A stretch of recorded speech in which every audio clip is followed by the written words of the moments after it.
NC State family, it's time for an honest look at your sports world. Let's get you hooked up for Pack Therapy, presented by First Horizon Bank. Here are your hosts, Tim Donnelly and Wolfpack football legend Mike Glennon. Welcome into another edition of Pack Therapy. It is a bye-week edition. I'm Tim Donnelly, joined by my co-host, as always, Pack legend, longtime NFL quarterback Mike Glennon. Mike, bye week. How about it? Another one. I don't know if kids are getting soft. I never got 2 bye weeks in the same year, unless you made the postseason. Because I understand if you're like the week 0 team, but it seems like we just started it on. Yeah, I don't know. I mean, it seems like every team now just schedules it in because at one point UNC, which by the way the UNC game sellout, which now NC State has going back to like September of 2022 sellout streak. But UNC had a bye week, then Clemson, then a bye week. These like kind of double late buys are weird. But I guess we'll start there.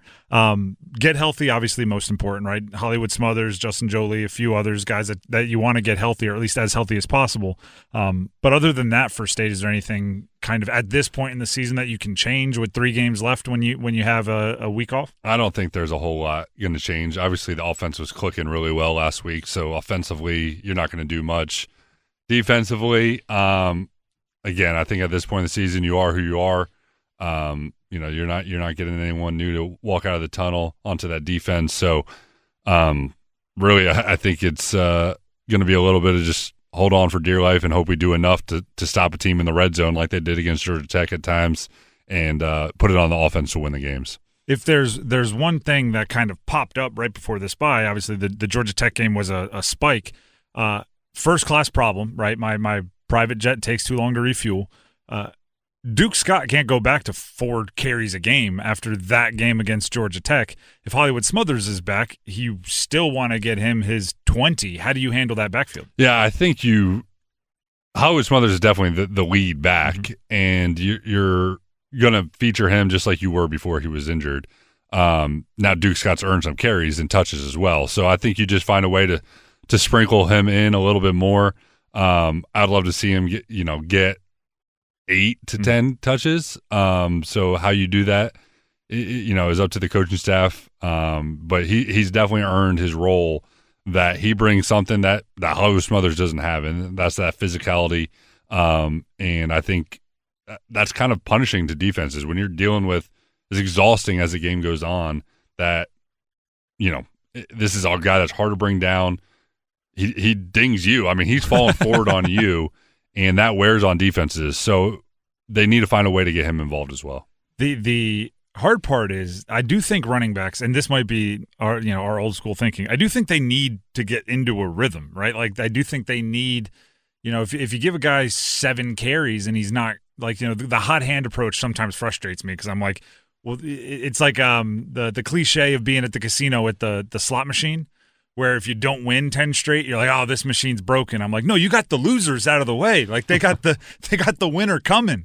If you give Duke Scott or Hollywood Smothers not enough carries, you might leave the winner coming, right? Because so much of it is about breaking the long ball. I think just the way their skill set plays up, they're a little bit different from each other. So on third and short yardage, I kind of want to see Duke Scott in there.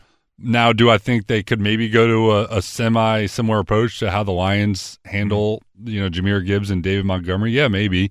Theirs is almost alternate series, which is kind of wild that Jahmyr Gibbs doesn't. He's getting like 56% at times. I would almost love to see, maybe let Hollywood get the first 2 and Duke Scott get the third. And, then when Duke Scott's in there, then does Hollywood come in as a change of speed back? I think there's ways you can get creative with it, but to your point, Hollywood's still the lead guy, and I want to make sure that he's getting, he deserves at least 60% of these touches. Somewhere the freshman quarterback Will Wilson is going, don't give up my short yardage. That was kind of my thought is, Will Wilson's done a good job, but I haven't seen anything. What Duke Scott showed is he might take that short yardage run from a conversion into an explosive. So I kind of want to give the running back the ball there. Looking at some bigger picture stuff, and we're gonna have to bounce around here, right? Bye week, it's kind of what you do. looking at some bigger picture stuff. First of all, the ACC could be in a little bit of trouble with the way they've lost, but it's hard to be upset as a state fan because like the reason why Georgia Tech and Virginia aren't probably safely in the top 12 with one loss or no loss is because state was able to catch them. So it's like your conference loyalty and your team loyalty are arguing with each other there.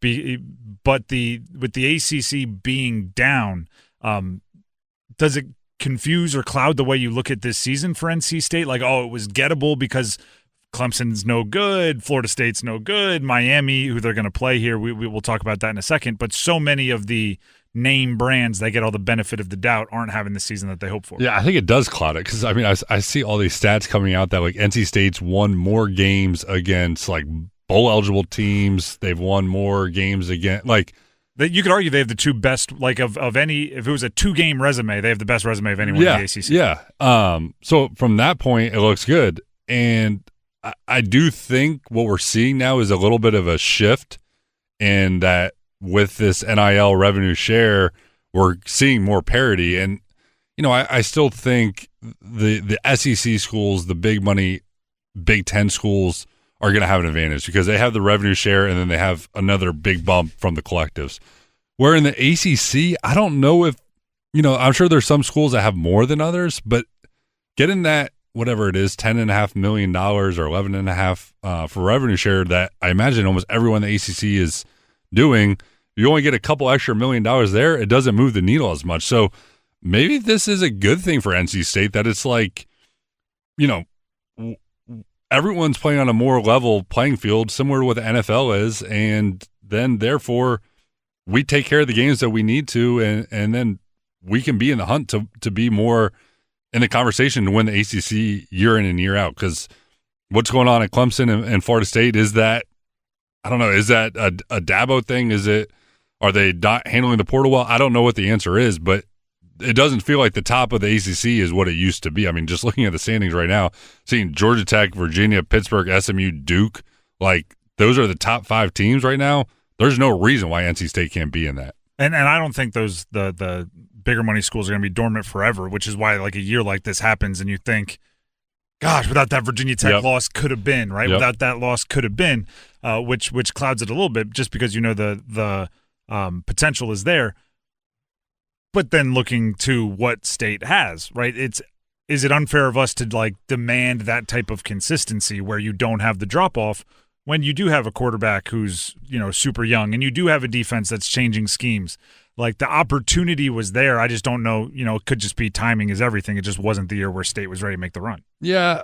I mean, I think sometimes you get caught up in having like a microscope and blinders up and you just think about your school. You don't realize that like everybody. Other schools are losing games that they shouldn't lose as well. Like, who did Louisville lose to this week? Wake? Was it Wake?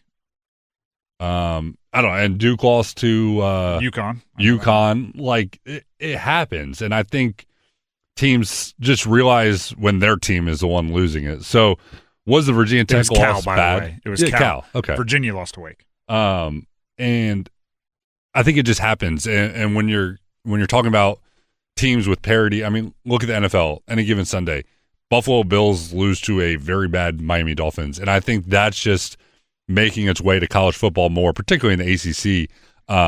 And you know, it's just going to happen. And yes, it is kind of like what could have been.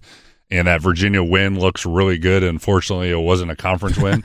The amount of times on my afternoon show I've had to say, and Virginia's the last unbeaten in the ACC, even though they do have a loss to an ACC team. It wasn't in conference. It's just in the interest of making it more simple for me. I hope the Stars have to align to get to a conference championship. And I do think NC State maybe is closer, just based on how this season has gone. You know, with how they played in previous years, like they could definitely be in the thick of it. So we'll see what it's like going forward. But from an ACC national standpoint, this is not good for the ACC. Like, no, it is a problem that Georgia Tech, Virginia are the top 2 teams in the ACC, and Virginia just lost to Wake Forest. Like that kind of stuff can't happen from a national perception. Don't quote me on this because I read it on social media, so you know it's 100% true and nobody ever lies there. Sarcasm.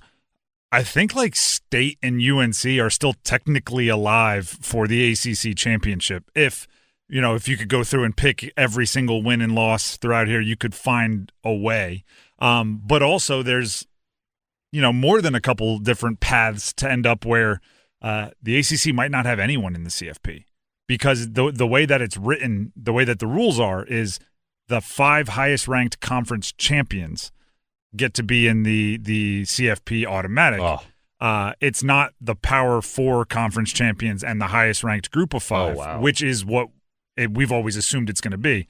So if there's like an American and a Sun Belt, and I'm just picking, kind of good reputation group of 5 teams that both have a higher ranked conference champion than the ACC, and the ACC's conference champion isn't in the top 12, the ACC wouldn't have any in the CFP. So, for pure conference loyalty, you kind of have to hope one of those one-loss teams, a couple of those one-loss teams, win out in the regular season and then get to have like that big win in the ACC championship. Or you have to hope that like JMU and all these other teams. Looking at South Florida in the American is now 24th in the college football playoff. So if they and one other group of 5, and James Madison is 24th in the coaches. Or the AP top 25. So both of them were to end up above the ACC conference champion, and the ACC's conference champion wasn't where like an at-large would fall in the top 12. It could be a disaster. So what we're saying is obviously we want NC State to beat Miami, but NC State beating Miami could be really bad for the ACC. No, because Miami's not a one-loss team. Miami's likely not in the ACC but championship. They're the top ranked. But they won't ACC be the conference team. champion. True. Okay. So because they've already dropped a couple in conference, it's really about Georgia Tech and Virginia. Tech, Virginia, yes, or them being so good that whoever they play in the ACC championship gets a massive win by beating them. Right. It got really hairy with a couple of losses over the weekend, and again, separating team and conference allegiance here. The 2 state wins over UVA and Georgia Tech really held some teams back. I want to talk even bigger picture here when it comes to NC State, but we're going to take a quick break. More of Pack Therapy coming up next.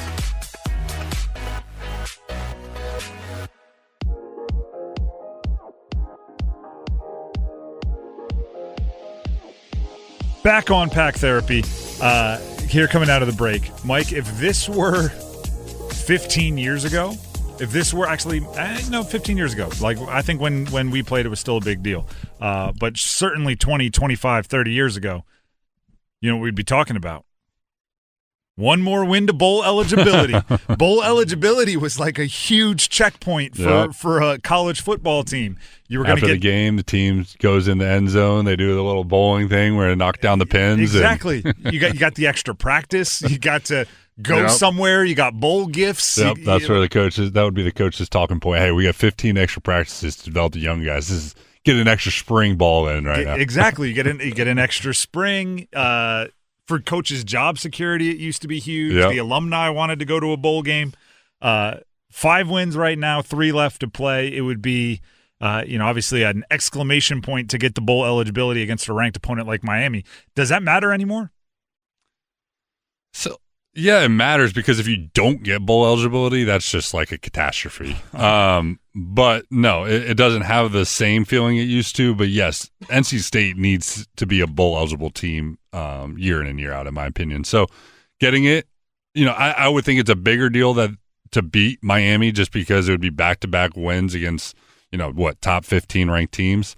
But the bowl eligibility is an expectation at this point. So one of these 3, they got to get one of these 3 wins. So here's how I look at bowl eligibility in the modern era. The players don't go home, right? When you go home, you have everybody in your ear. You have coaches, agents, uncles that want to get their own pockets lined. I don't know. I'm just making up like stereotype scenarios. I think keeping them on campus for as long as you possibly can, keeping them around the team, keeping them practice, keeping them in meetings matters a ton. Especially because, and I talked with Dave Dorn about this last week, they've moved the transfer portal window further away from the season. So when is it now? I think it's in January. Okay. So he was saying it was nice because he didn't have to worry about it as much in season, right? When the season ends, they can kind of have their war room. But if you don't make a bowl, that 100% people want out at that point. But it's also a long time where you're not talking to them. Yeah. So I think the bowl eligibility for, less of, you get the young guys practicing and more of just we get to keep being in the life of the young guys becomes a huge deal. It almost probably becomes a month-long, not a recruiting period, but like almost in a sense, like to your point, we're top of mind every day. And where, your uncle back at home isn't telling hey, you got to get out of there. And you get to put your reps where your mouth is, right? I actually don't like, for the players' sake, that they eliminated the post-spring ball transfer window because – like, you can tell me next year you're the guy, right? Yeah, next year, this guy's going to graduate and you're going to start. And then you get to spring ball and it's like, wait a second, I'm rotating with 3 other people. And, the reps speak loudly. You can put them, leading up to a bowl game, you do start thinking about the future and you can kind of put those reps where your mouth is. We can get off, we're getting off a tangent, but hey, it's bye week. Or coming off bye week. You think that they should have they should have 2 times in portal. And I think the more important one was after the spring practice. Because that's the only time you get any real information about your role next year. I would be okay with that, but then I think they have to eliminate the winter one. I don't think they should have 2. That's fine. Or I think you can have 2 windows, but you're only allowed to enter once per year. I would be fine with that as well. I don't like that, these guys. My sole goal is to not let players get lied to. That's all I want. And I think it's really easy after a season to promise them the world. And then as soon as spring ball starts, you realize all of that was a lie. Yeah.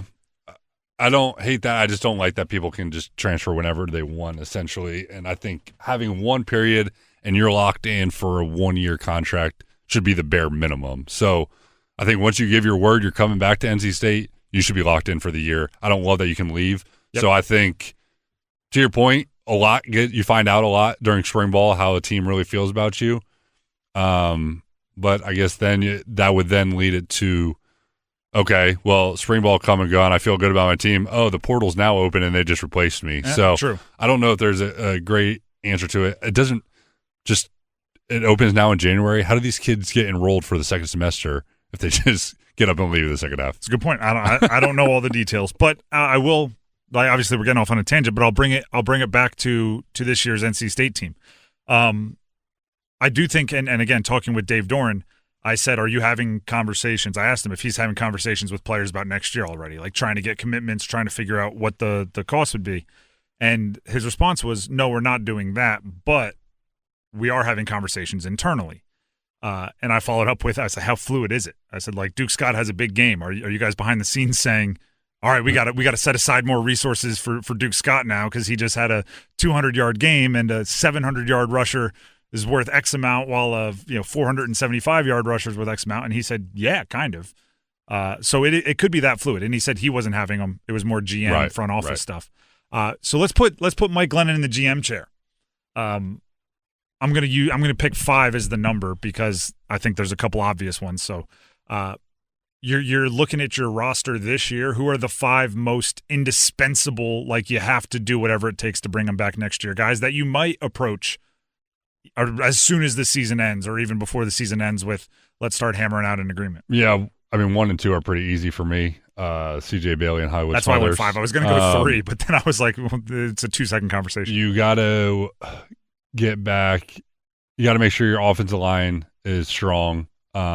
So however they rank their offensive linemen. 2 or 3 of them. You got to get them returning. You need at least, I'm going longer, 2 receivers. I'd probably say Terrell Anderson and Noah Rogers. Noah Rogers, or depending on how hard you are off the injury, a Jonathan Paylor or something like that. Yeah, coming off a major knee, he wouldn't be at I'll show you a picture. Our high school OT guys, as soon as we get out of here, our high school OT, which highschoolot.com, check it out for coverage of North Carolina recruiting and everything, meaning state of. Jonathan Paylor as a high schooler looks like the Hulk. Yeah. He is an unbelievable physical specimen. A lot of excitement when he committed to state.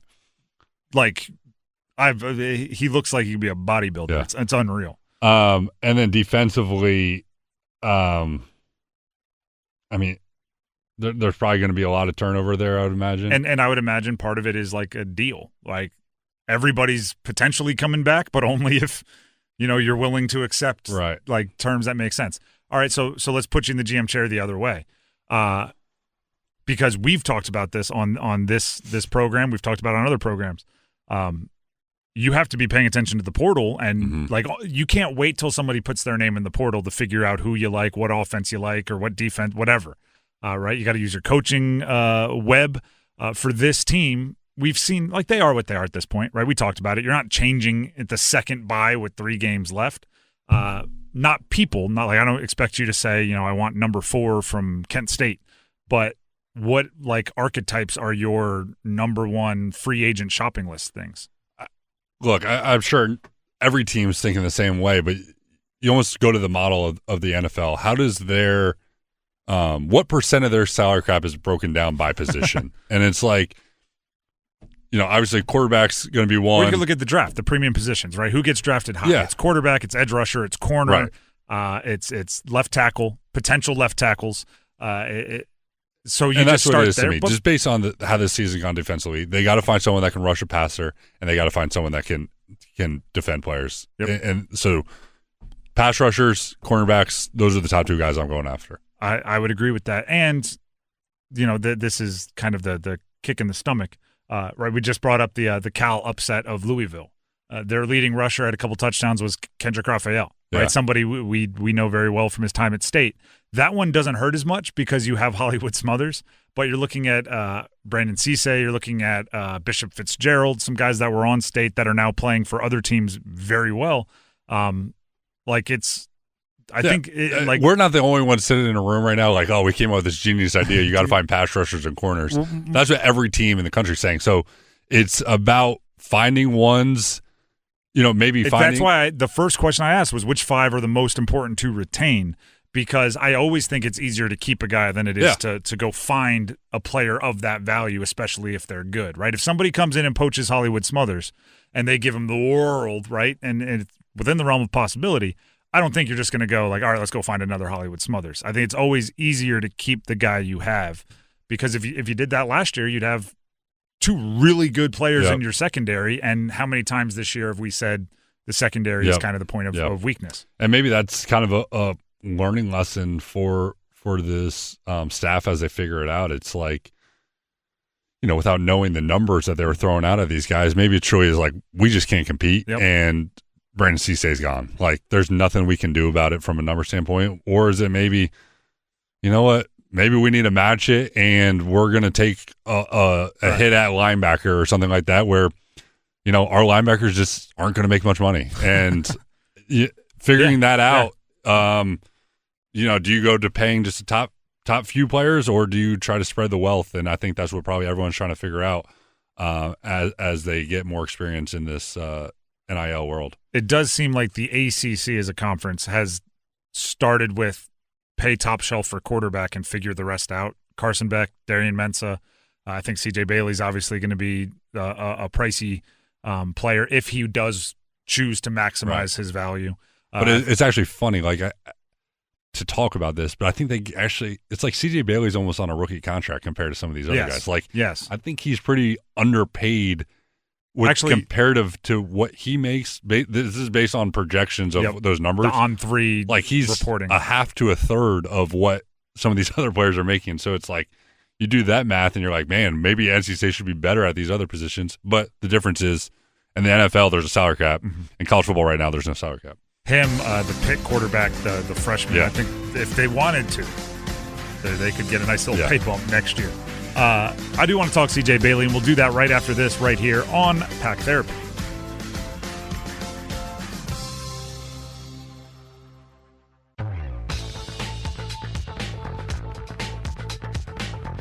Back on Pack Therapy, ahead of at number 15 Miami on the road Saturday at 3:30.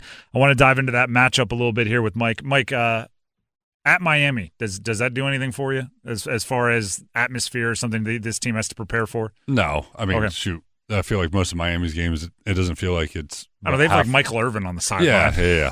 They'll get the former players and all that, but the he's kind of actual he goes crowd, nuts on the sideline. Yeah, is never very loud. At this time of year, I always think it's funny going down to Miami though, just because like it was like 29 degrees this morning, and Miami will still be hot, which is kind of a shock to the system. So hydrate. We played Miami my senior year. I think it must have been in September or October.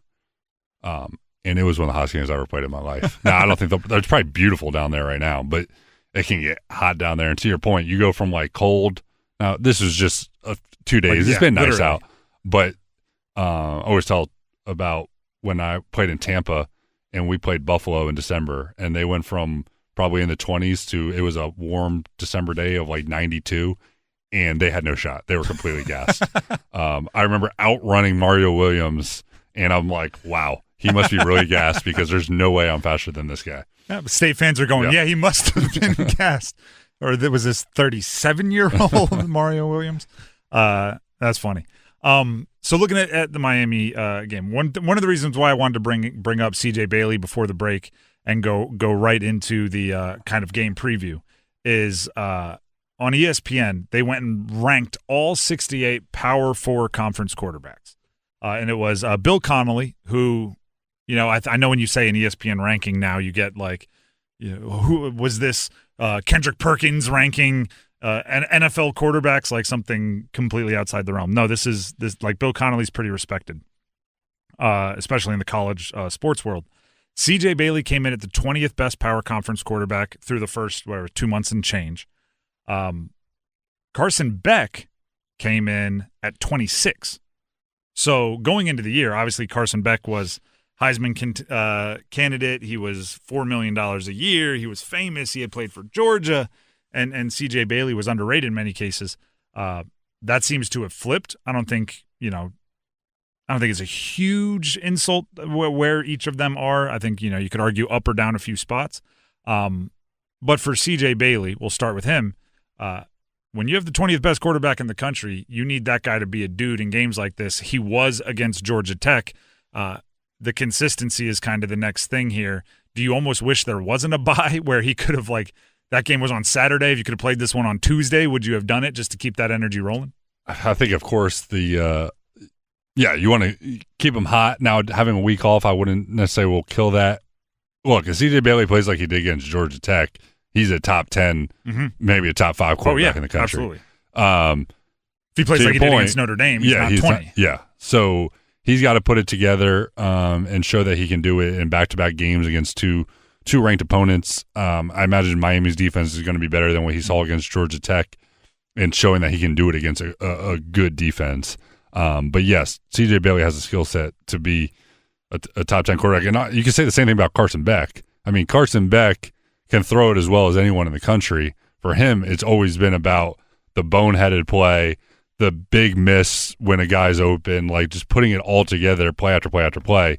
But there might not be someone that I think throws a prettier ball in college football than Carson Beck. I mean, he can absolutely spin it. Dante Moore from Oregon throws a real pretty ball. I haven't watched a ton of him yet. Pretty aesthetically pleasing. Yeah. And, I know Carson Beck got off to a hot start at the beginning of the year, and it's fallen off a little bit. But the guy has the potential to be, the top passer in the draft. It's more about a consistent and maybe some mentality. Sounds a lot like C.J. Bailey, right? Consistency. Yeah, I think. Well, I was going to Carson Beck seems version. Like there might be more. I don't think it's an off-field problem, but it seems like there's been some things. He dated an influencer for a while, and they had their Lamborghini stolen out of their driveway or something like that. It doesn't seem like he was the most popular guy at Georgia, and all that. But regardless, when he steps on the field, he can throw the football. So for State's defense, is that the key? You might get 2, 3, 4 boneheaded plays, and you have to be opportunistic enough to take care of it. Yeah, I mean, I forget who I was watching in the NFL. There's probably 2 different times I saw DBs drop an interception that was like right to them. It's like you cannot do like that is a bad play. Like, oh, it's a pass breakup and everyone kind of laughs. Like, no. That could be the difference between a win and a loss is when you're gifted a throw, you got to make that play on defense. So, yeah, if Carson Beck, puts it in harm's way NC State's got to come up with them because that could be the difference in the game when you're giving up as many points as State has been. You can't let a play go from interception, ball back to CJ Bailey to a drop that leads to maybe a touchdown or a field goal. So this could be a CJ Bailey question. This could be a just an offense as a whole question. How, like, looking back on this season, we now have enough examples of like booms, like Georgia Tech, and I don't want to call it a bust, but underwhelms for the offense. Like, what do you chalk that up to? How do you differentiate? I think if the coaches had the answer, they would. It wouldn't happen anymore. So it's hard to come up with why. Well, sometimes offense. It's like even they might know the answer, but the answer is like be bigger and fat. Like when your offensive line can't block a defensive line, it's not like, oh, we should call the fan protection. Right. It's just no, they're getting beat I would one-on-one. say when NC State's offense has struggled, it's been when the defensive line has gotten penetration, both in the run game and rushing the passer. When Hollywood Smothers can't get started, it's hard for him to truly get going. And when CJ Bailey feels pressure, he's not as good, as most quarterbacks aren't. But when he starts kind of drifting in the pocket, let me put it this way: when he has got a clean pocket, he's making the throw. When the pocket's not as clean, that's when we see the missed throws, the misreads, and things like that. I'll zero it in even a little bit more because I think it played into Georgia Tech. Give him a clean, like I would almost keep extra protection in or tight end chip and running back chip more in the first quarter because CJ Bailey is a bit streaky. And if he's feeling it, if he throws a touchdown and he's doing the bird dance and he's like galloping down the field, then all of a sudden, if he feels protection, he's making that guy miss. Right.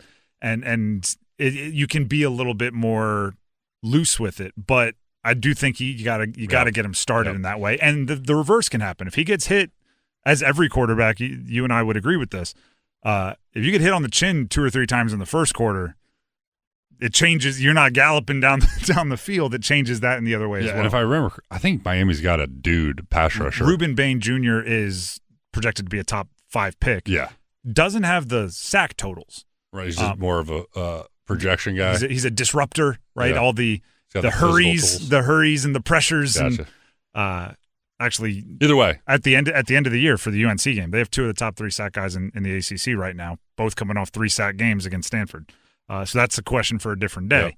But it's not Reuben Bain Jr., who is, I mean, at one point he was like 4th in the Heisman odds as a defensive end because they so desperately didn't want to give it to Carson Beck, and they knew they needed a player from Miami because they were playing well.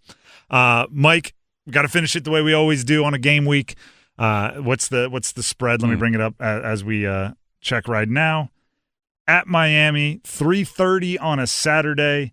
Miami is favored by 14 and a half. I mean, when I saw this line, it was almost the opposite of Georgia Tech. It was like when we were that, when it was that close. When it was that close, it was like, that's surprising. This to me was, we just beat a top 10 team. Miami hasn't been exactly lighting the world on fire, and they're 14.5-point favorites. Miami's feels lost like 2 of their last 4 to Louisville. And then in overtime to SMU were the losses with their only wins against Stanford and Syracuse, which, not to say this derogatorily, but take it how you want, they each lost to UNC in their last 2 games. So it's been over a month since they've done anything of note. Yeah, deciding which way I want to go with this. Do I want to put this on the defense or do I want to put it on CJ Bailey? Well, the rule is when State is favored, I hit you with if blank happens, then they'll win and cover. If they're the underdog, they have to win outright. So if blank happens, State will win the game on the money line, which obviously means the spread would be more than 2 touchdowns off. I'm going to say if NC State's defense can cause Carson Beck to turn the ball over 2 times, they'll win the game. And that goes back to what we said. I think there'll be turnover-worthy plays. It's just a matter of whether they happen or not, which for a player like Carson Beck, I think some of his best games are just exactly what you said. Like, he threw a turnover-worthy play, but it was to a linebacker that had a cast club on his hand, and he dropped it. So it looks like he threw 4 touchdowns, no interceptions. Meanwhile, if that was a guy with 2 hands, 3 touchdowns, maybe 1 interception, and take away 40 yards. It's a different beast. It's at Miami. It's on Saturday at 3:30, and we will be here to break it down next week. Until then, have a great week, everybody.